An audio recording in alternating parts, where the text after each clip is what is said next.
So I stumbled across a really interesting thing today. My wife made me a Bitmoji classroom last night. She had made her own, and she wanted to show me what to do, and it kind of got my brain spinning that it would really neat if the kids in this distance learning environment had their own sort of Bitmoji classrooms. But I'm going with kind of a superhero theme this year. I don't know, it just seemed tempting for me. But with the superhero theme, I thought, well, superheroes don't have classrooms. Superheroes have headquarters and lairs, and they have places that they go. Like what you can see here, this is Superman's fortress of solitude, I think. But how do we take the Bitmoji classroom idea and turn it into something for students to use? So using Google Slides, and I figured out that you can mash up Google Slides and Google Sheets today. And I didn't know this. Using Google Sheets, you can actually import charts from Google Sheets into the Google Slides, which is really awesome. And there's a bunch of different options there. So, which is really cool for me because I use Google Sheets as my gradebook, because using Google Sheets as a gradebook is easier because I use the XP grading system, and then I have to go through and update all the other learning management systems. But this is an example of what my gradebook would look like. So I'd have the student's name, and then I can enter all their grades here. And in order to create this Bitmoji classroom that would update their XP count in real time, there's a little tweak that I had to make. I made a second spreadsheet with the individual student XP grades, but this is the home page, and all it is a simple import range function, imports all their names and XP counts here. You can see that's the same as right here. But then each student is going to get their own tab. So this one I'm just calling Bob Smith just so I could recognize it.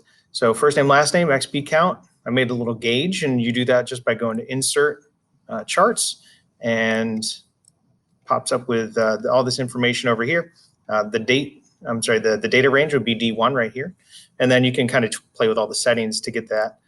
This one is a total count. So all it does is blow up that number, but it turns it into a chart so that number can be automatically slidden over into Google Slides. So the Google Slides look like this, and you just figure out the images you want for their possible layers. This is just a picture of made into a transparency. In order to make the transparency, there's a bunch of really cool little things you can use now. You can actually have the students have their own picture there. They can make their own Bitmoji.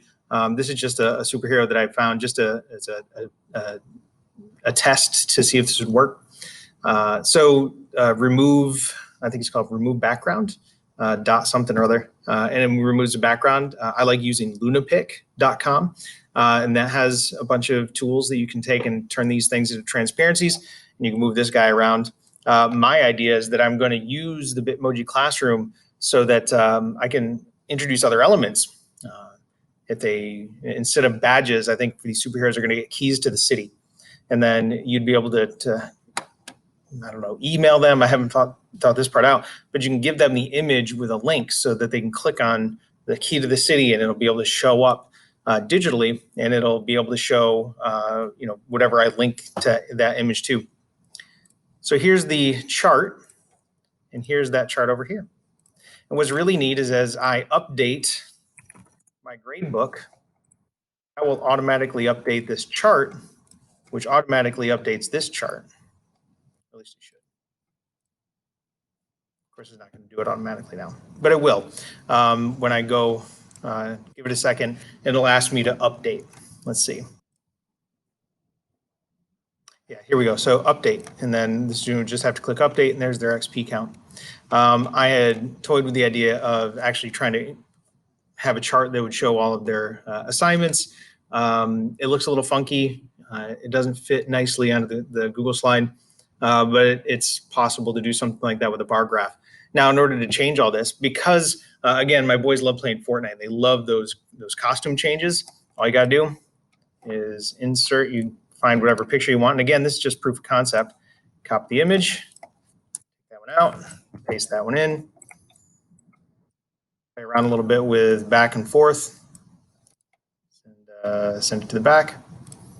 And boom, we have a new superhero layer. Fun times.